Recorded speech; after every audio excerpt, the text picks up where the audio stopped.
Hong Kong journalist Shirley Leung remembers the day when the Hong Kong newspaper Apple Daily was forced to shut down in 2021. The closing of Apple Daily for me and some of my colleagues will be very traumatic. Leung was a features reporter at Apple Daily. Following the paper's closure, she worked briefly as an independent journalist in Hong Kong.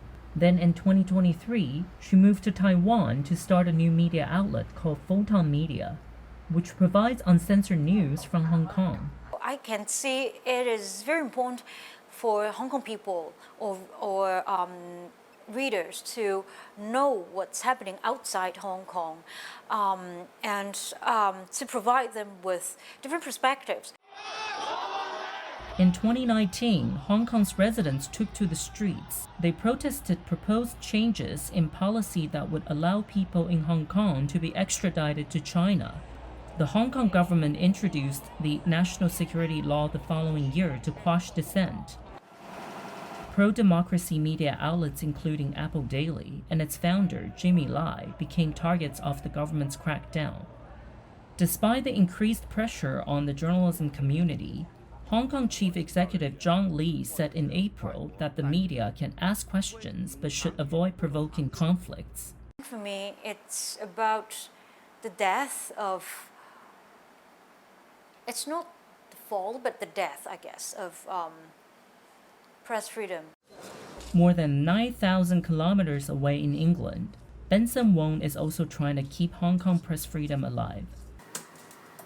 An academic and columnist, Wong has been writing about sensitive topics for a UK-based diaspora media called The Chaser since 2022. The Hong Kong local newspaper, they have a disclaimer saying that we will not trigger the hate or even will bribe with the Hong Kong law, something like that. People want to say something, but they cannot say so. My article, in some ways, in some aspect, can say what they want for them.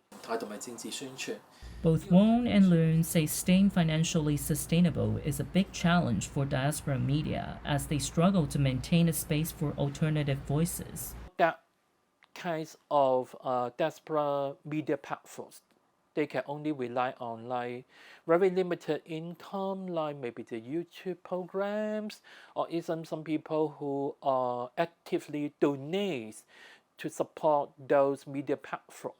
Like I heard that other diaspora medias are in different places, they're cutting off staffs and laying off staffs and cutting budgets. Facing financial challenges for her own news outlet, Leung says she'll do her best to keep writing about Hong Kong news.